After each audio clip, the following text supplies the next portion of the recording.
Good morning students. BA part 1 economics की इस class में आज हम स्टडी करेंगे इन्वेस्टिगेशन मेथड्स की।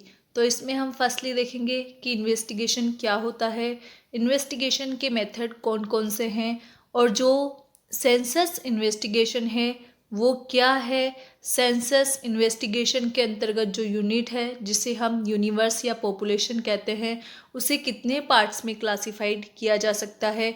इसके अलावा सेंसस इन्वेस्टिगेशन कहाँ कहाँ सूटेबल है और इसके मेरिट्स तथा डीमेरिट्स क्या क्या है। तो फर्स्टली हम देखते हैं कि इन्वेस्टिगेशन अर्थात अनुसंधान क्या होता है। तो देखिए, अनुसंधान एक सिस्टमेटिक प्रोसेस है जिसके अंतर्गत तथ्यों को ढूंढने तथा नए निष्कर्ष तक पहुंचने के लिए उपलब्ध संसाधनों आदि का अध्ययन किया जाता है। ब्रीफली हम ये कह सकते हैं कि किसी नए तथ्य को खोजना ही अनुसंधान है। नेक्स्ट हम देखते हैं कि जो अनुसंधान है वो किस किस प्रकार से किया जा सकता है, अर्थात अनुसंधान विधियों के क्या प्रकार है। तो देखिए, इन्वेस्टिगेशन मेथड्स को हम दो पार्ट्स में डिवाइड कर सकते हैं। फर्स्ट है सेंसस इन्वेस्टिगेशन मेथड अर्थात संगणना अनुसंधान विधि। सेकंड है सैंपल इन्वेस्टिगेशन मेथड अर्थात प्रतिदर्श अनुसंधान विधि। नेक्स्ट हम वन बाय वन इन दोनों ही मेथड्स का डिस्कशन कर लेते हैं। तो फर्स्ट है सेंसस इन्वेस्टिगेशन अर्थात संगणना अनुसंधान। देखिए, जब किसी समस्या या प्रॉब्लम से रिलेटेड पूरे समूह के समग्र की प्रत्येक इंडिविजुअल यूनिट का डिटेल में स्टडी करते हैं तो ऐसे अनुसंधान को हम संपूर्ण गणना अर्थात कंप्लीट एनुमरेशन या संगणना अनुसंधान कहते हैं। फॉर एग्जाम्पल, यदि किसी कॉलेज में 2000 स्टूडेंट्स स्टडी करते हैं और हम इन 2000 स्टूडेंट्स के में से प्रत्येक के मासिक व्यय संबंधी आंकड़ों का अध्ययन करें तो ये संगणना अनुसंधान है। इसी प्रकार से जो सेंसस है अर्थात जनगणना होती है उसमें भी देश के प्रत्येक व्यक्ति को इंक्लूड किया जाता है, इसलिए वो भी सेंसस इन्वेस्टिगेशन का ही एग्जाम्पल है।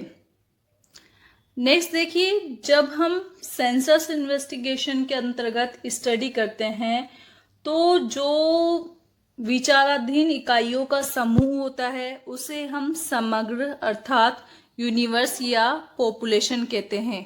सांख्यिकी में समग्र या यूनिवर्स से अभिप्राय किसी अनुसंधान क्षेत्र की उन सभी इकाइयों के समुदाय से है जिनमें कुछ सामान्य विशेषताएं हों। नेक्स्ट हम देखते हैं कि जो संगणना अनुसंधान के अंतर्गत विचाराधीन इकाइयों का समूह है अर्थात यूनिवर्स है, उसका क्लासिफिकेशन किस प्रकार से किया जा सकता है अर्थात उसे हम कैसे वर्गीकृत कर सकते हैं। तो देखिए, यूनिवर्स के क्लासिफिकेशन के दो बेसिस है। फर्स्ट है इकाइयों की संख्या और सेकंड है इकाइयों का अस्तित्व। इकाइयों की संख्या के आधार पर हम यूनिवर्स को दो पार्ट्स में डिवाइड कर सकते हैं। फर्स्ट है परिमित या फाइनाइट यूनिवर्स, सेकंड है अपरिमित या इनफाइनाइट यूनिवर्स। इसी प्रकार से इकाइयों के अस्तित्व के आधार पर भी यूनिवर्स को दो पार्ट्स में डिवाइड किया जा सकता है। फर्स्ट है रियल यूनिवर्स या वास्तविक समग्र, सेकंड है हाइपोथेटिकल या थियोरेटिकल यूनिवर्स अर्थात परिकल्पनिक या सैद्धांतिक समग्र। तो फर्स्टली हम देखते हैं कि परिमित समग्र क्या होता है। परिमित समग्र ऐसे समग्र को कहते हैं जिसमें इकाइयों की संख्या सुनिश्चित होती है। फॉर एग्जाम्पल, यदि हम बात करें कि 1 अप्रैल 2011 को भारत की जनसंख्या क्या थी, तो ये फाइनाइट यूनिवर्स का एग्जाम्पल है। इसी प्रकार से किसी कॉलेज में स्टूडेंट्स की संख्या की हम बात करें तो ये भी फाइनाइट यूनिवर्स का एग्जाम्पल है। नेक्स्ट हम चलते हैं इनफाइनाइट यूनिवर्स की तरफ। तो इनफाइनाइट यूनिवर्स ऐसे यूनिवर्स होते हैं जिसमें इकाइयों की संख्या अनंत या अनिश्चित होती है। फॉर एग्जाम्पल, आकाश में तारों की संख्या, समुद्र में मछलियों की संख्या अनिश्चित है, इसलिए ये इनफाइनाइट यूनिवर्स की एग्जाम्पल है। इसी प्रकार से हमारे द्वारा जो बोले गए शब्द है वो भी इनफाइनाइट यूनिवर्स का ही एग्जाम्पल है, क्योंकि उन्हें भी हम कैलकुलेट नहीं कर सकते, वो भी अनिश्चित या अनंत होते हैं। नेक्स्ट हम बात करें रियल यूनिवर्स या वास्तविक समग्र की, तो वास्तविक समग्र ऐसे समग्र होते हैं जिसमें सभी इकाइयां मूर्त रूप में या यथार्थ रूप में विद्यमान होती है, अर्थात इनकी फिजिकल एग्जिस्टेंसी होती है। फॉर एग्जाम्पल, भारत में कारखानों की संख्या, भारत में विश्वविद्यालयों की संख्या या इनकम टैक्स पेयर्स का नंबर इंडिया में, इनकी हम बात करें तो ये हमारे रियल या एग्जिस्टेंट यूनिवर्स है, क्योंकि इनकी फिजिकल एग्जिस्टेंसी को देख सकते हैं हम। और नेक्स्ट है आपका हाइपोथेटिकल या थियोरिटिकल यूनिवर्स, अर्थात परिकाल्पनिक या सैद्धांतिक समग्र। ये वह समग्र होते हैं जो ठोस या मूर्त रूप में विद्यमान नहीं होते हैं और जिसकी इकाइयों की केवल कल्पना ही की जा सकती है। फॉर एग्जाम्पल, सिक्के को उछालने के आधार पर हेड एंड टेल के जो रिजल्ट्स आएंगे उनकी संख्या के आधार पर बना यूनिवर्स हाइपोथेटिकल यूनिवर्स होगा। इसी प्रकार से पासों को फेंके जाने से प्राप्त परिणामों की संख्या से बना समग्र भी थियोरिटिकल या हाइपोथेटिकल यूनिवर्स होगा। नेक्स्ट हम देखते हैं कि जो सेंसस इन्वेस्टिगेशन है वो कहाँ कहाँ यूज किया जाना चाहिए, अर्थात इसे किस स्थिति में यूज करना ठीक रहता है। तो फर्स्ट है कि जहां क्षेत्र सीमित हो अनुसंधान का, वहां हमें संगणना प्रणाली को प्रयुक्त किया जाना चाहिए, क्योंकि सेंसस इन्वेस्टिगेशन के अंतर्गत प्रत्येक इंडिविजुअल यूनिट की स्टडी की जाती है। और अगर एरिया इन्वेस्टिगेशन का एरिया ब्रॉड होगा, लार्ज होगा, तो सिचुएशन में इन्वेस्टिगेशन करना मुश्किल हो जाएगा। तो लिमिटेड एरिया में ही ये सुटेबल है। नेक्स्ट है जिनमें विविध गुणों वाली इकाइयां हो। देखिए, जहां इन्वेस्टिगेशन में डिफरेंट डिफरेंट क्वालिटीज की एंटिटीज या यूनिट्स अवेलेबल होती है, तो वहां हमें सेंसस इन्वेस्टिगेशन का यूज करना चाहिए, क्योंकि इस स्थिति में सभी इकाइयों का अध्ययन करना आवश्यक हो जाता है। यदि हम कुछ का अध्ययन करेंगे तो जो डिफरेंट क्वालिटीज वाली और एंटिटीज है उनकी उपेक्षा हो जाएगी। नेक्स्ट है जहां प्रत्येक इकाई का गहन अध्ययन करना हो। यदि हम यूनिट्स की डीप स्टडी करना चाहते हैं या डिटेल स्टडी करना चाहते हैं तो भी हमें सेंसस इन्वेस्टिगेशन का ही यूज करना चाहिए। लास्ट है जहां शुद्धता की अत्यधिक मात्रा अपेक्षित हो, अर्थात एक्यूरेसी का अगर हायर लेवल हम अचीव करना चाहते हैं तो हमें सेंसस इन्वेस्टिगेशन का ही यूज करना चाहिए, क्योंकि सेंसस इन्वेस्टिगेशन में ही प्रत्येक इंडिविजुअल यूनिट की हम डिटेल में स्टडी करते हैं। नेक्स्ट हम देखते हैं कि जो सेंसस इन्वेस्टिगेशन है उसके गुण क्या है, अर्थात इसकी मेरिट्स क्या है।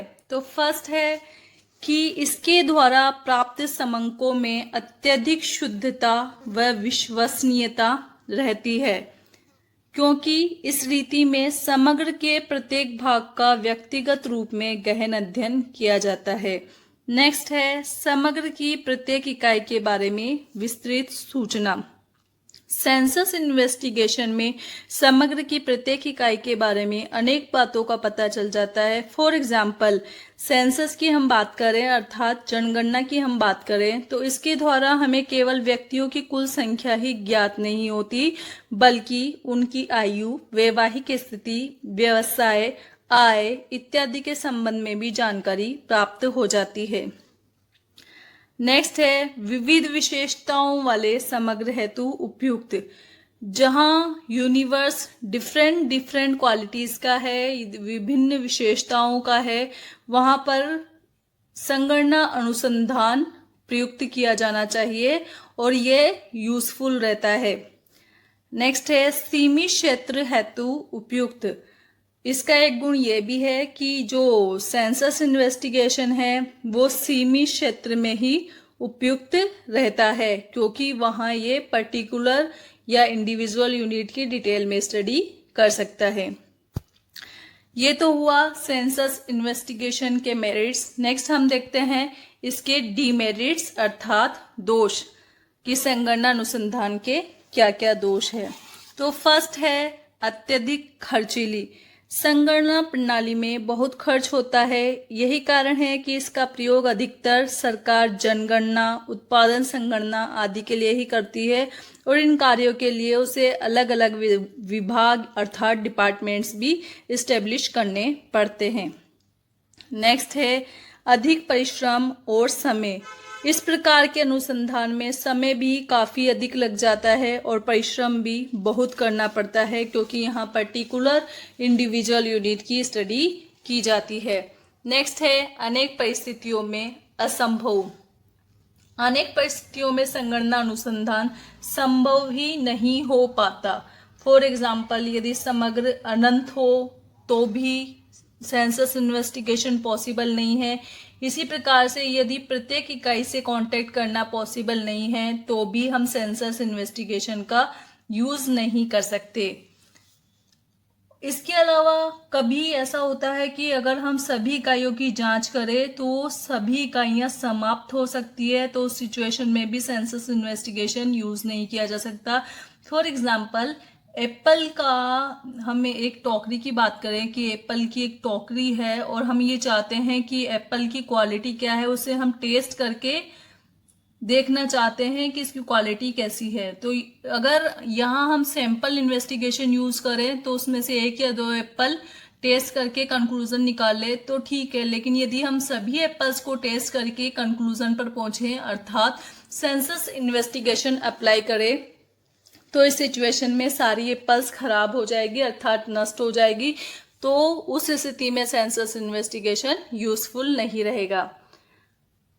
नेक्स्ट है कि सीमित क्षेत्र में संभव। सेंसस इन्वेस्टिगेशन का यूज वहीं किया जा सकता है जहां इन्वेस्टिगेशन का एरिया लिमिटेड हो, जहां यूनिवर्स अनंत हो या इन्वेस्टिगेशन का एरिया बहुत ब्रॉड हो या लार्ज हो। उस सिचुएशन में सेंसस इन्वेस्टिगेशन यूजफुल नहीं है।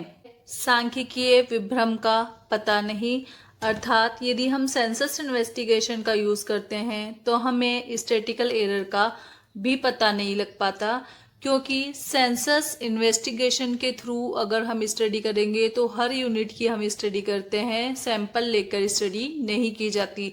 जबकि स्टैटिस्टिकल एरर उस डिफरेंस को शो करता है जो कि एक्चुअल वैल्यू और एस्टिमेटेड वैल्यू के बीच का होता है। यदि हम सैंपल ही यूज़ नहीं करेंगे तो इस सिचुएशन में एक्चुअल और एस्टिमेटेड वैल्यू भी पता नहीं लग पाएगी, अर्थात स्टैटिस्टिकल एरर भी ज्ञात नहीं हो पाएगी। इस वीडियो में सिर्फ इतना ही। नेक्स्ट वीडियो में हम देखेंगे सैंपल इन्वेस्टिगेशन, उसका अर्थ क्या है, कहाँ वो सूटेबल है, इसके अलावा क्या उसके मेरिट्स है, क्या डीमेरिट्स है और संगणना तथा प्रतिदर्शन अनुसंधान में अंतर क्या है। Thank you.